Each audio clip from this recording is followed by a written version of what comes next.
looking at ways that we can run the city more efficiently, be better stewards of the taxpayer dollars, and work more cohesively with you as the governing body. In an effort to do so, we are also looking at ways in which we can reduce the lengthy city council meetings. I know tonight is rare that we only have 3 new agenda items. Normally, as you know, it's pretty lengthy. And so looking at efficiencies, we have identified 3 areas in which we feel that we can improve efficiencies and also provide better customer service to the residents and businesses that do work here in town. Those are centered around street closures, loud noises, and public fireworks displays. As you know, per city code right now, anything that requires a street closure event or events that may produce loud noises or public fireworks displays are required to get approval of city council. This can sometimes be difficult, especially if there's an event where an application is submitted for one of these 3 types of events or activities and it doesn't coalesce well with our upcoming city council meeting schedule. In order to alleviate that issue, as well as remove these items from city council agenda, 3 ordinances have been created that will transition the approval of these 3 types, so street closures, loud noises, and public fireworks displays, from approval of the governing body by city council to the city administrator or his designee in this case. There'll just be a small publication cost for the ordinances, and these have been reviewed by our legal representation from Morris Lang.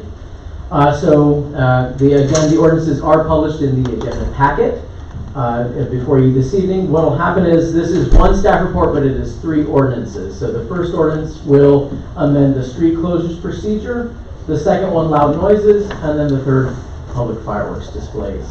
I'll stand for any questions. If not, it'll just be a waiving of the reading with a voice vote and then approving the amendment with a voice and roll call for each of these areas. There we go. Repetition builds strength on high school age 6 days. We'll be really well healed after doing this evening. I would entertain a motion for the street closures ordinance. I'll make the motion, actually waive the reading myself. Want a second for that? Second. I made the motion, Keaton seconds. All those in favor say aye. Aye. Make a motion to approve the amendment to City Code Chapter 13, Article 2, Section 13-209A, B, and C. Keaton's made the motion. Second. We have a second from Aubrey. Roll call. Councilmember Hall? Yes. Councilmember Fish? Yes. Mayor Lee? Yes. Councilmember Trailer? Yes. Councilmember Collins? Yes. The ordinance 981. Okay. 981. Moving right along, I'll make a motion to waive the reading of the loud noise ordinance. Second. I've made the motion, Krista seconds, all those in favor say aye. Aye. Make a motion to approve the amendment to City Code Chapter 11, Article 13, Section 11-1303B. Keith makes the motion, Second. Aubrey seconds, roll call. Councilmember Hall? Yes. Councilmember Fish? Yes. Mayor Lee? Yes. Councilmember Trailer? Yes. Councilmember Collins? Yes. The ordinance 982. 982. I will make a motion to waive the reading of the fireworks ordinance. Second. Aubrey makes a second, all those in favor say aye. Aye. Make a motion to approve the amendment to City Code Chapter 7, Article 3, Section 7-303B. You read that so well, thank you. Keith makes a motion, Second. Aubrey seconds, roll call. Councilmember Hall? Yes. Councilmember Fish? Yes. Mayor Lee? Yes. Councilmember Trailer? Yes. Councilmember Collins? Yes. The ordinance 983. 983, very good. Thank you. Thank you. Good job, Keith.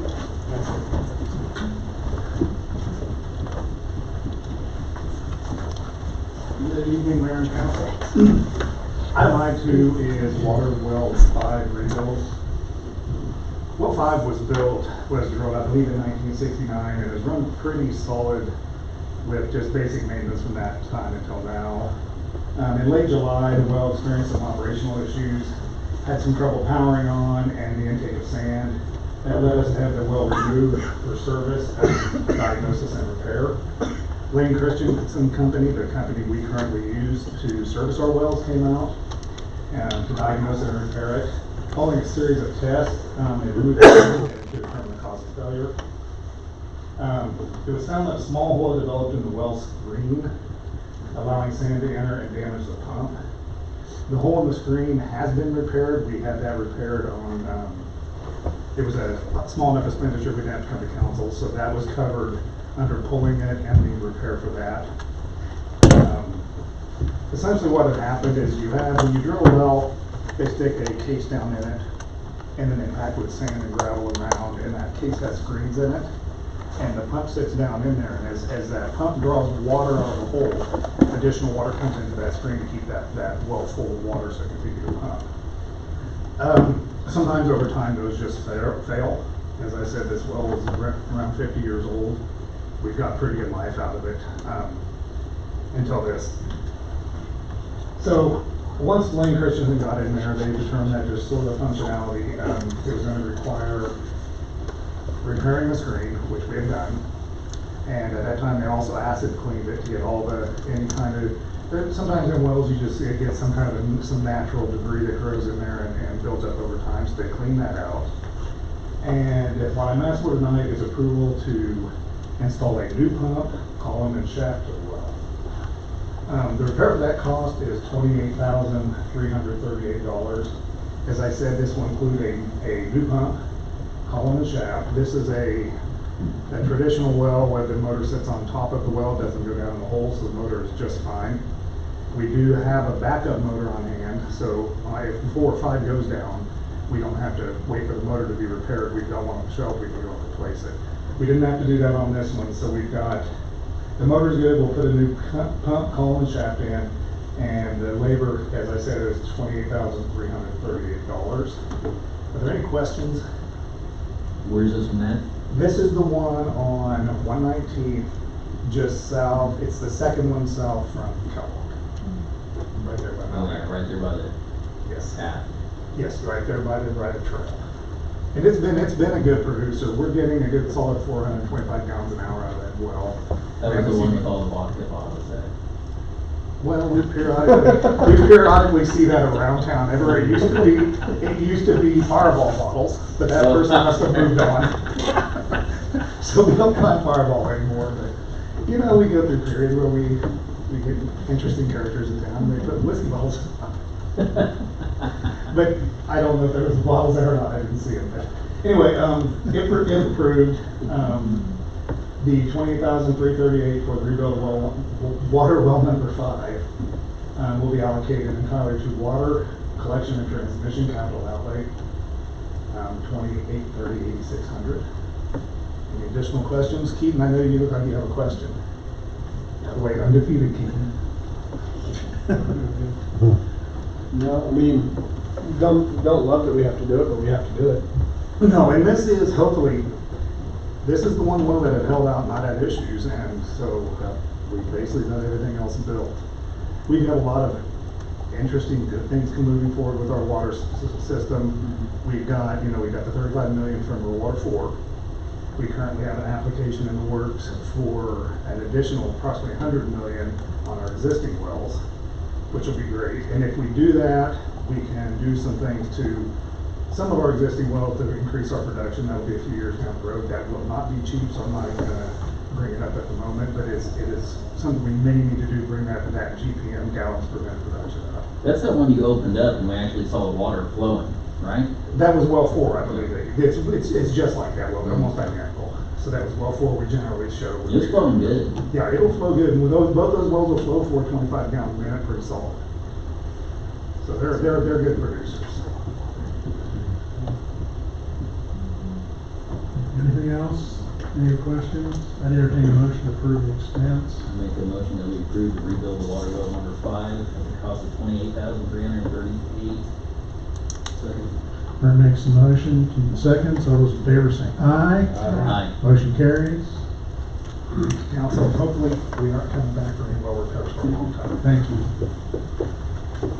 We won't hold it against you if you have to. I kind of hold it against myself because I can't control it. Okay. That's all that was. Water we've been doing. City Administrator, you're up. Honorable Mayor and City Council, I'm going to move to the side here because I've got quite a bit of narrative involved in this agenda item here.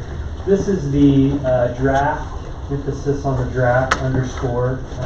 This very preliminary conversation here as it relates to our 10-year capital improvement program, the roadway section. So if you remember, the city consulted with Trans Systems to assist with developing the preliminary concepts for the roadway section of our 10-year CIP. That's years 25 through 2034.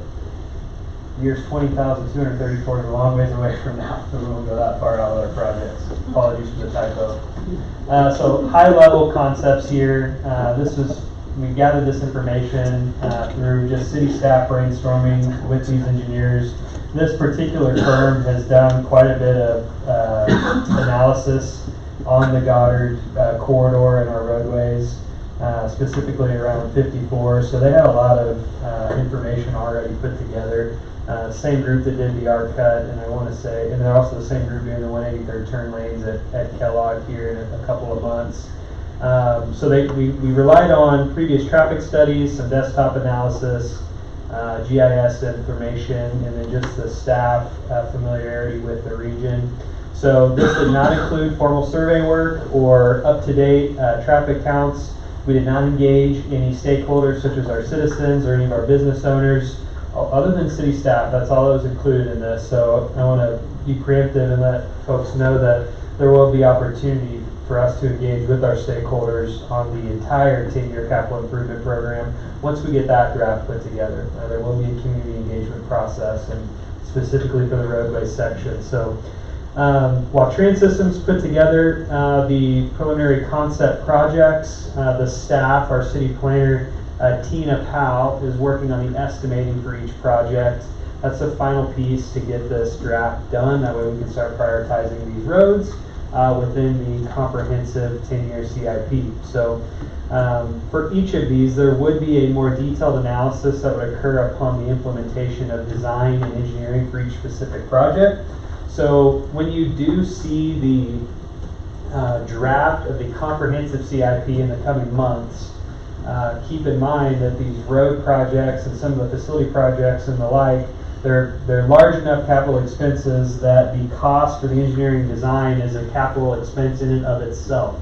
And so you'll see us budgeting for engineering design for roadway project A in year 1, and then perhaps construction in year 2 or 3. So that would be something that you'll look out for when we get that to you. So I'm going to breeze through these, and then we'll have some question opportunity from the dais here tonight. We haven't prioritized these, but I would say if we had, probably priority number 1 would be the improvements at 54 and 199th. It's kind of a challenging intersection that we hear from about this one all the time from our constituents. So what you see here is an elimination of Kellogg Drive frontage and Goddard Road intersections on both the north and south sides of 54 or Kellogg.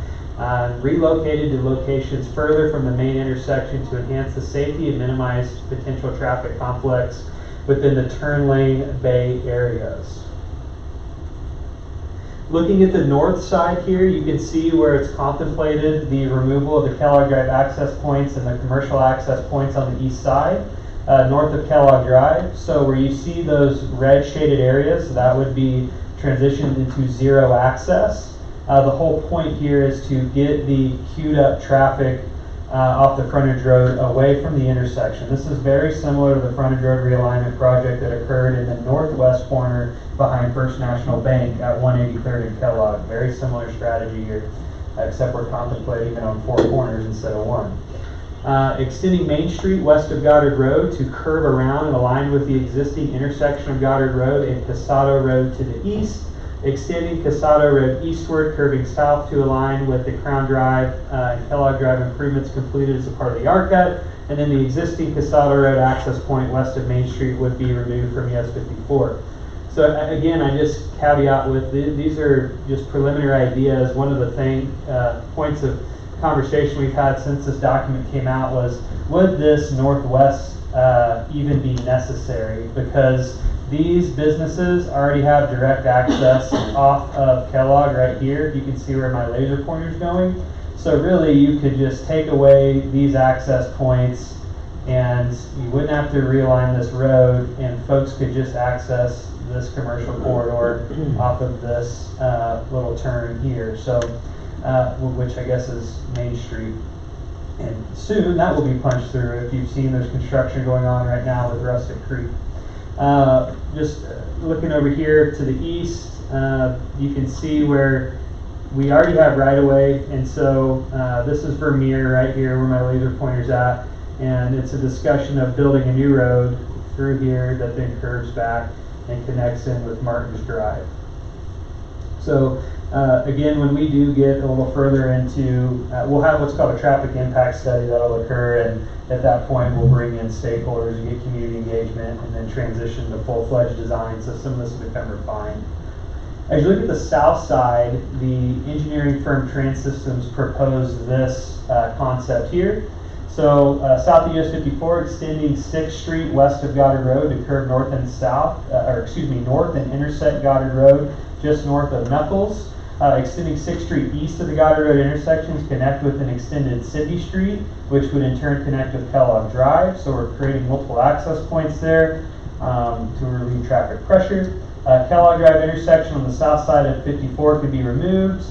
We would consider eliminating the 2 commercial entrances south of Kellogg Drive intersections to improve safety and access. The commercial properties along there would still retain access via the existing Kellogg Drive.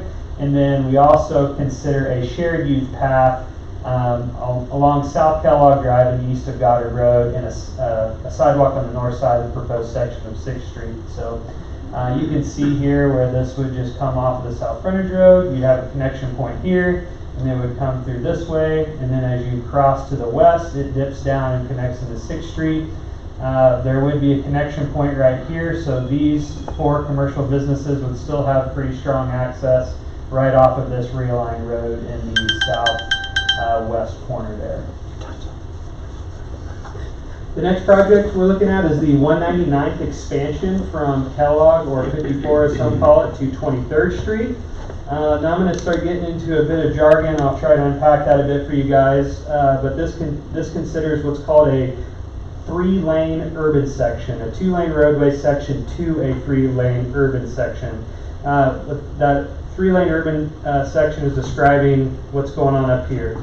You've got the center turn lane here, you've got the northbound lane and the southbound lane, then you've got the shared use 10-foot wide path, and the other side of the street has the smaller path.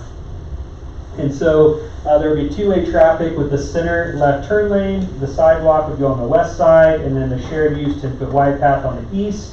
There would be a right-only auxiliary, that's a lot, auxiliary lane, which is proposed for northbound traffic at the Sandbox and the Goddard apartment entrance to accommodate expected high traffic volumes.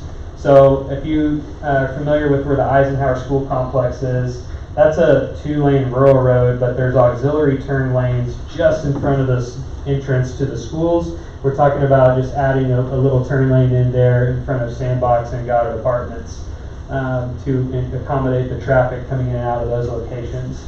Contemplates 3 pedestrian crossings, each equipped with a pedestrian refuge island at the trail south of 1st, and then again between the west and east 4th Street entrances. We did not select a 4-lane section due to the right-of-way. It gets really cramped up here to the north towards Kellogg. There's a lot of residential property there. And the average daily traffic count, which we considered that with all of these, suggests that even with projected growth over the next 20 years, a 3-lane section would provide sufficient capacity. I'd add that if the improvements at 54 and 199th were priority 1, I would consider this 1A. We're starting to see some pretty significant deterioration to the southbound lane of 199th, and so it's getting to the point now where we're probably going to need to tee up a project here in the next couple of years. This one here is the consideration of extending Crown Drive from the private drive there, which the private drive is the road that runs to the Genesis Sports Complex west off of Crown Drive. So in all of these illustrations, there's a northern arrow in the top left corner to help you get oriented, but you got Kellogg right here, or US 54. Here's existing Crown Drive. This is the R cut right here. And then you can see, if you're, bear with me here, but the Genesis Sports Complex is kind of right there. So this would continue with what they call a 2-lane parkway section. So basically a continuation of the current design or typical section of Crown Drive Crown Drive as it exists today. Yes. So we kind of transitioned this to 4 lanes with the skips that we put in there, the white skips, but this would be the same size road as we have with the current Crown Drive. So it extends south approximately 800 feet, where it will shift approximately 120 feet to the east and continue until it intersects with 23rd Street. 40-mile-an-hour speed limit. The shift, if you're wondering why does it move that direction to the east, it's to avoid acquiring permanent right-of-way from properties on the west side of the corridor. We would eliminate the cul-de-sac on Industrial Road, providing a direct connection between Crown Drive and Industrial Road. I know that those folks on Industrial Road would be thrilled about this because they have to send their fleet on 199th, which is narrow and busy, and then they get to entertain the fun intersection at 199th and Kellogg. So having a loop here, so to speak, 199th, loop down through Industrial Road and then back out, it gives these Industrial Road folks a better opportunity to get their fleet in and out safely and efficiently. The new alignment would also align with the entrance to Amelia Earhart Elementary School at 23rd, and the traffic engineers contemplated the addition of a roundabout. There's a lot of suggestions for roundabouts in this study, so if you like roundabouts, you're going to love it. If you don't like them, you may not, but the science says that roundabouts are a lot more efficient, they move traffic better, they're a lot safer. If you think about a stoplight controlled intersection, you've got people driving, basically crossing at a point here, so those collisions can be really nasty. But in a roundabout, you're almost kind of, if you do get in a collision, you're almost door to door instead of, a direct hit, so to speak. So it's a little bit safer and it moves traffic a lot better. Bear with me here, my clicker is feeling a little sleepy. Next is 183rd, the expansion from US 54 to 23rd Street. So again, north is going to be the right side over here. Here's Walmart. Here is Murphy's Oil and Dairy Queen. And then the south is going to be to your left here. They are introducing a combination of roadway types.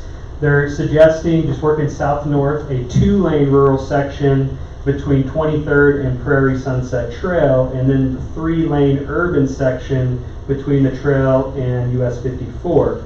However, and this is a theme as well in a couple of different places, we would acquire right-of-way so the width of the 2-lane rural section, including shoulders, would match the same dimensions of the 3-lane urban section, so future expansion would be a lot easier. You've already got everything where it's supposed to be, or it's really more or less a little extra asphalt and some roadway paving, roadway markings. So and then there's a suggestion for an auxiliary right turn lane at Walmart, and I believe also the Goddard City Center planned unit development there to the east. So the existing shared use path, which that was a previous project of mine when I was an intern here 5-6 years ago, so that's kind of cool. But the existing shared use path on the west side of this section will be retained, eliminating the need for new sidewalks or paths on this section.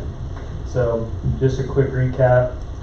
This is where you would have the rural, so that is this typical section right here. And then once you get to the trail, it transitions to the 3-lane. But we would build this one just as wide, so when we do have more residential development and if traffic gets busier, say 10 or 15 years from now, it's a lot easier to improve it from a rural to a urban section. More 183rd, this one is 54 to Maple.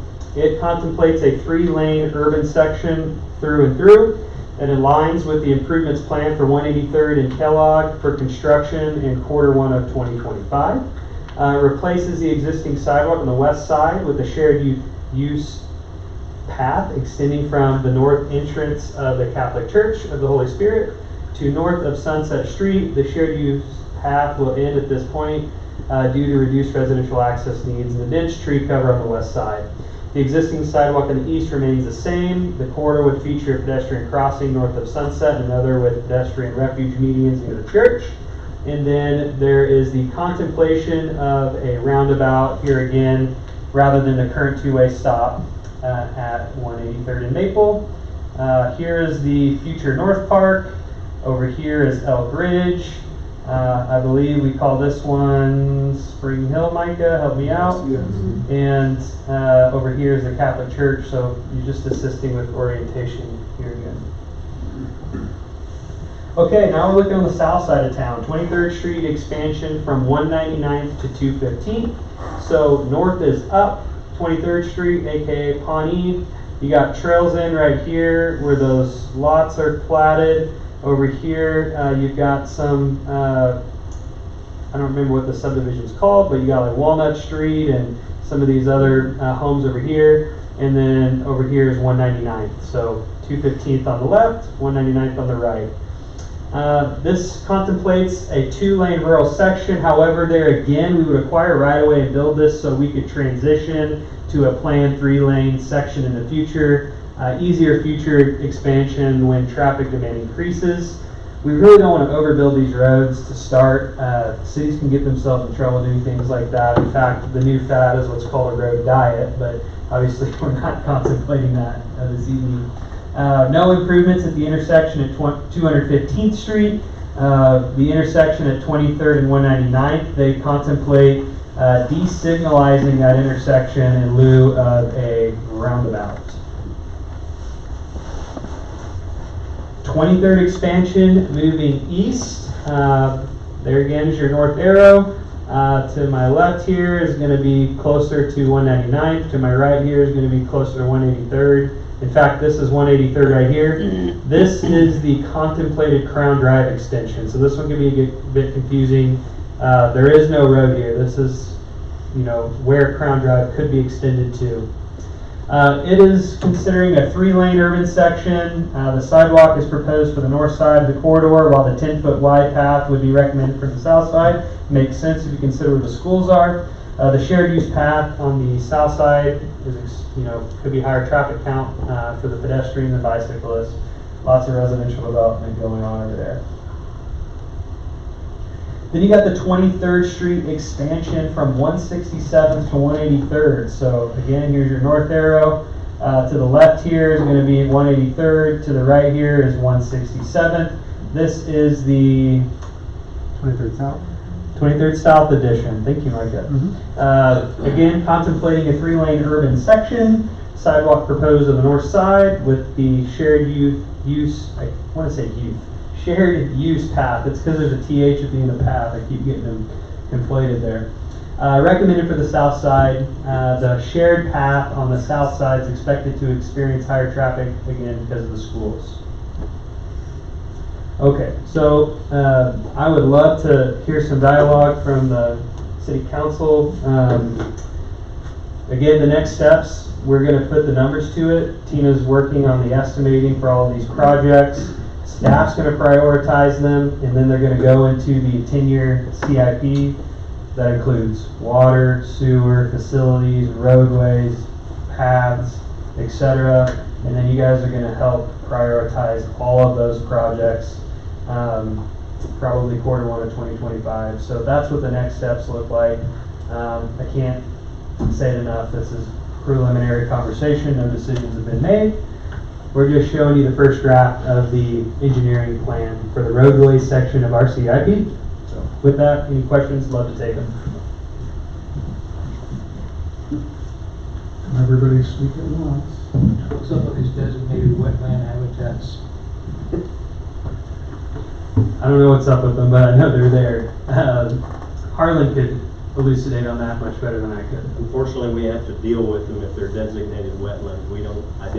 We don't designate them, Big Brother designates There's gonna be them. culverts underneath the roads, and these, Sometimes you have to maintain maintain the integrity of the aquatic habitat through the road improvements. A lot of snipe in there. So if trees grows up in those areas, can you cut them down? You might have to plant a tree to replace it somewhere in that habitat, but If you read the narrative of the study, it kind of discusses how you handle those. But you brought it up, part of it is culverts and things of that nature, and they're suggested in there. if your project causes any loss of wetlands, you have to mitigate that loss. That means create more wetlands or go find another place to offset the wetlands that you're destroying. It becomes a complicated process.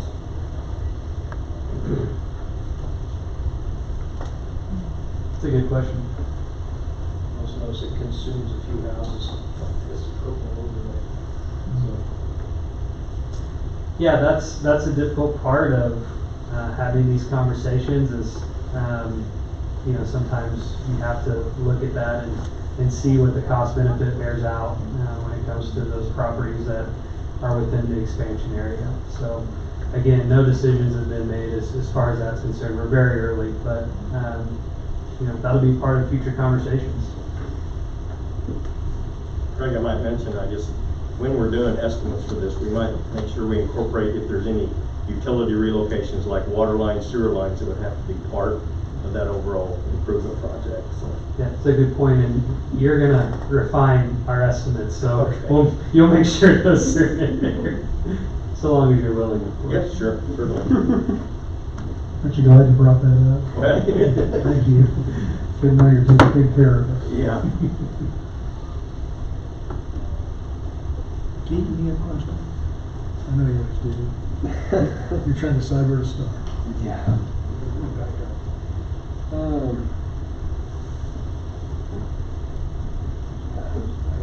It's a lot. I think it looks good. Information, yeah. I love the idea of some roundabouts. I really do. I don't know that we need to do all of them. But I don't know, we'll see kind of as we get into it a little bit more. That could be a lot. That could be a lot. But no, I think especially like the 23rd and 183rd, I've always thought that needed to be a roundabout. That's not on us. Do what? 23rd, 23rd isn't on us. That's fine. It's just in the picture itself. Yeah. I've agree. always thought that needs to happen, but I think any way that we could break up the speed a little bit on 23rd wouldn't be a bad idea. We got some pretty bold teenage boys driving up and down that road 5 times a week. So, Chief brings up a good point of something that hasn't been shared with him yet. While portions of those roads aren't ours, as you'll see in the administrative report, they very soon will be, and it's out from under our control as to whether they are or not. So I'll share more about that in the administrator's report and some of the things that are coming with it. I guess the only questions I have are, I'm not, let me find exactly where I was looking. I guess I'm not quite understanding why we want to block off Goddard Road. Like we're at Kellogg, then we got 199. Why would we block off that turn onto Goddard Road right there? Or not Goddard Road, onto the frontage road? You know what I'm saying? Help me out. Which one? That's North side going east. this. Big red dot. South, right Yeah, there. Yeah. So, I mean, that's half the problem up there, right? I mean, if you're coming off that frontage road, you can't really get onto Kellogg because you got a line of traffic going halfway to Pawnee on some days during morning rush hour, school rush hour, and then at 5 o'clock. You might as well just avoid that if you can, and then your options driving out of your way down to 183rd. It's got its own problem. So I see what you're saying. one of the other factors that wasn't discussed is that if we expect KDOT to pay for this using access management funds, they're gonna wanna take access away from Kellogg. That's how they justify the expense, because you're improving safety when you take away those conflict points. But, you know, if you don't do that, you're not really getting as much as you can as far as improving the flow of the traffic in that area. But I understand. I think that's one that I'm gonna have to juggle with a little bit, think on, just because, I mean, I totally get where you're coming from. Here's kind of flip side of that, business wise, Rusted Bean's rude, sorry, that's probably not the best way to say that. I just feel like if you have to go out of your way to then come back to a business on that road, and you could just turn left and go to the one on the other side, you know, I just don't want to end up messing up business for people who have worked hard to build those businesses in the name of. Looks like Emprise Bank owns that land, it's not a road. What do you mean? In front of Emprise Bank. On that west side. It's their parking lot, it's not a road. Oh, yeah. To get So- to McDonald's, But people use that. Yeah, the little runway right Kind of there. developed into a road. Vice Mayor, I greatly appreciate your point, and again, it's that argument we're always toying with inside our head, the collective interest of the community to what could be the detriment of a few.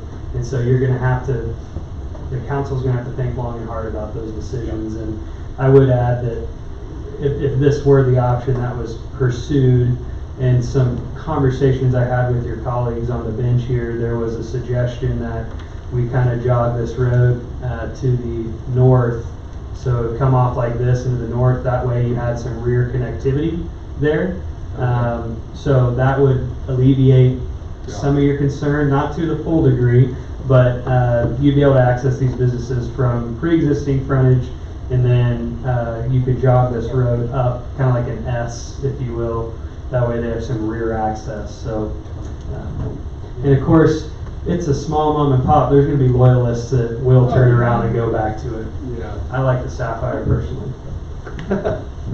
Frank, if I might say, what they're promoting here, what KDOT promotes are reverse frontage road, meaning you would access from the back of the properties that exist, as opposed, so that allows them to take away then the front approach and get further away from the intersection. So that's the Derby does this. must As long stop. as there would be access though to those Exactly. businesses, because, I mean, they're viable and they're working, and, you know, people love them, so I think they should be able to, at least have access on the backside if that was the case. I think also if we could do that backside access road, that also alleviates some of the concern of people who are walking down Kellogg Drive at 10 o'clock at night. Yes. Especially if you hit that curve and somebody's on the other side, it can be scary. So There will be a sidewalk there though. yeah. Yep. Just keep cars from flying by, please. Oh no, that's all I got. That's my concern. Good. Some of these were like, depending on what the speed limits are gonna be, just like some of the, where the paths are versus the road, 10 foot, 25 foot on 183rd. Some of them were shorter. Just protecting, walking paths with that, depending what kind of traffic and speed limits are, if they're going to rails or something like that segregate the walking path from the road, That's a great point. And so you'll see in some of these, let me see if I can find a good one here. You'll see here you've got, what is that, Harlan, 7.5 feet, plus there'll be a curve here. So there is some buffer between the vehicular traffic and the pedestrians using those walking paths. Now you'll see them with the walking path going right up to back of curb, but here, we've got a little bit of space. So you address that as best you can. One of the things that I mentioned the word road diet, and that's where you constrict the traffic lanes to promote pedestrian bicycle safety. So there's some things to balance there for sure. guess I would just reiterate that preliminary. Did we say that word enough? I don't think so. I think we just, I mean, these are conceptual ideas. And in the visits that we've had with KDOT, if they had their preference, we would access 54 probably at 167th Street and 215th. And there'd be no crossing of traffic. And they'd rather do that even before we built the flyover. But I think that having a major highway go through our community creates some really unique challenges, and this is just the first drawings of potential changes that we're looking at. So for those of you that are at home or going to watch this later on the tape and go, oh my goodness, what are they doing now? I should have been there. This is really a preliminary discussion, and we've got a long way to go before we get to this point of actually making decisions on these things. But this is a starting point of putting together the 10-year CIP, which includes the other things you talked about, water, all the other things, that the downtown streetscape things, the things that hopefully we set in motion that'll. This is number one, right? If you ask number one on the list. If you ask me personally, I would say that the intersection at 54 and 199th is our biggest problem. Consider that we've already got 183rd turn lanes being addressed. This is a 2025, 26 project. Probably 26 at the earliest. But the actual design of it is far from being complete as well. Mayor, I'll add some further context. So as soon as 183rd turn lanes is done, which should be mid-summer, we will have a traffic impact study completed at Kellogg and 199th, and that will tell us a lot more. Maybe we'll get some other concepts to throw up next to this one, and if we hit every milestone on time, we could be starting an improvement in 2026 at the earliest. I'm sure it says in here, but what was the length of time that they did this study? Was it like a week or has it been months? So they put this together over a couple of months using existing traffic studies. There was an extensive traffic study done coinciding the R-Cut project. So not terribly out of date, but when you consider how fast we've grown in the last few years, it needs to be updated. Plus feedback from city staff about the complaints we get from citizens, and just our anticipated growth areas where these new subdivisions are being platted. So we considered a lot of different things, but this was not an in-depth study like will occur next year as soon as the 183rd turn lanes project's done. KDOT would not do the traffic impact study at 199th and Kellogg until the R-Cut and the 183rd turn lane projects were complete, so they could see what the new traffic patterns were like after those pretty significant projects were completed and traffic had a chance to recalibrate.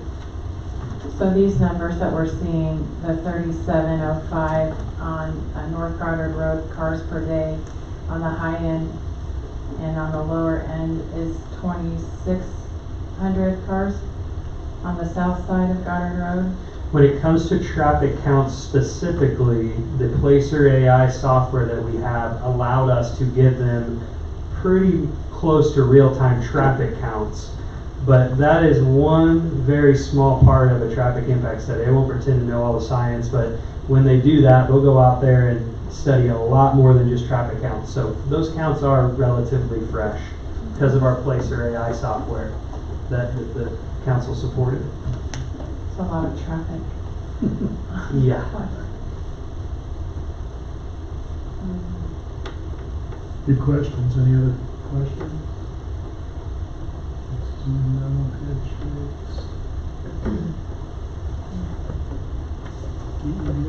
This is just discussion, right? Just discussion. Just discussion.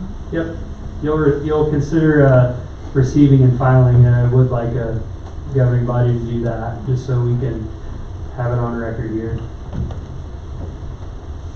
I'll make a motion that we receive and file this report. Second. I made the motion, Keaton seconds. All those in favor say aye. Aye. Motion carries. Moving along, city administrator's report.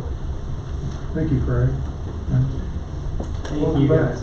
Well, the CIP has been a process, but we're excited to get our plan in place, and appreciate you guys for your patience throughout the year as we work in that direction.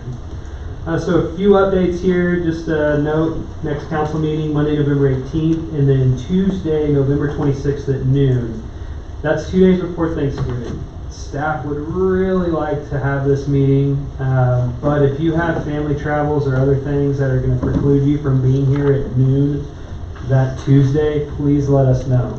You're going to get a presentation on the culmination of the North Park Master Plan Phase 1 schematic design process. We're going to workshop that project for the entire hour, so look at your schedules and let me know. The 26th at noon. That's our fourth Tuesday of the month. The Goddard Water Master Plan, it's been referred to also as the pressure study. We received a final draft of the final draft that they put together. It can still be tweaked for the Goddard Water Master Plan last Friday. We meet with the consultants this week to discuss the results. So I took a cursory review of it over the weekend. Pretty excited to get that document in our hands. Engineering plan review and field services with Garver USA, contemplating a master services agreement. City staff are contemplating the MSA with Garver for engineering plan review and field inspection work as it relates to our residential subdivision projects. It's a strategic decision to create better efficiencies within the organization, as currently we have a significant number of projects in the queue and turnaround times are not at the level we prefer. The cost for Garver would be covered via special, so Micah and Ryan have been working on that one and expect to see that coming to you in the next couple of meetings. Little government relations, LGR. So I've kept the governing body abreast of this issue over the last year or more, but there were some legislative changes that affect the success of our community star bond district due to the lost food sales tax revenue from the grocery sales within the star bond district. So I'm going to put a bracket right there and just couch this with our star bond is fine, and notably because we have a special 1-cent sales tax that was voter approved that is still collected anytime someone's buying groceries at Walmart. So if we didn't have that, it might be a little bit more of a challenge. So, however, we're still missing out on about $500,000 a year now in sales tax revenue that can help us pay off those bonds faster, so the city at large can start benefiting from the sales tax collected in the Star Bond District. So this new legislation, you've probably heard it referred to as Axe the Food Tax.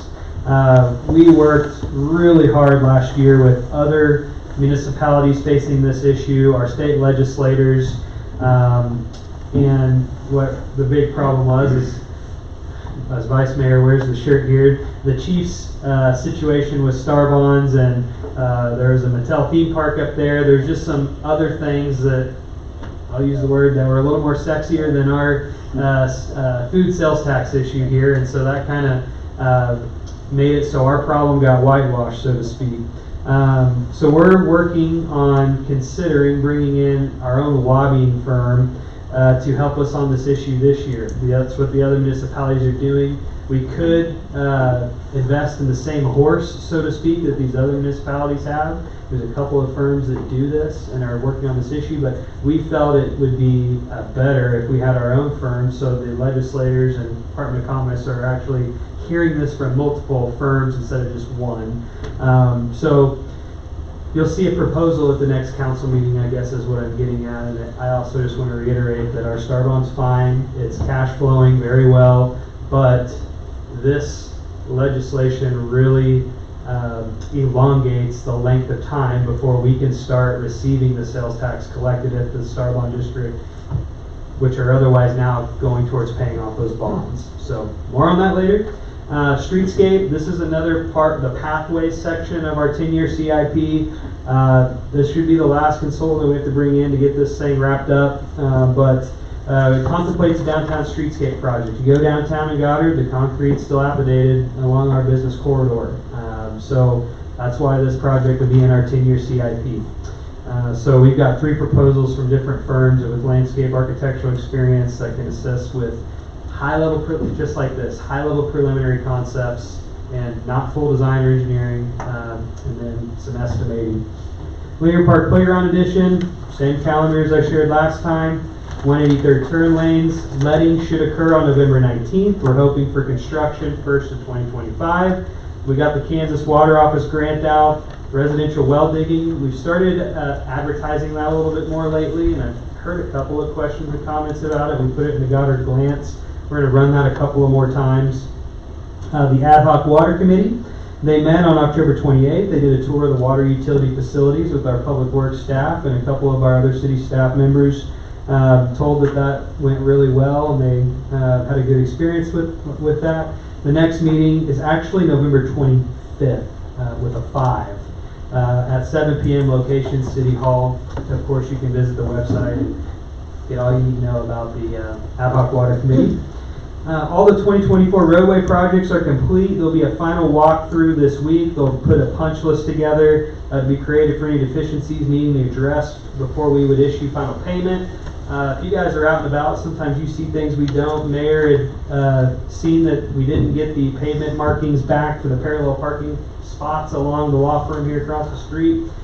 That should have been put back. So if you see little things like that that seem amiss, let us know. We're going to try to capture all those small things like that, create a punch list. We'll make them address it before we issue them final payment. And also, congratulations, the year of the Cohen is over here for a few short weeks. So, the SCADA, that's progressing nicely. We're postponing things a little bit. Talking with Brooke, we really want our public works staff to actually go visit a few community facilities that are using the same systems that were proposed to us in the bids we received. It's a due diligence exercise.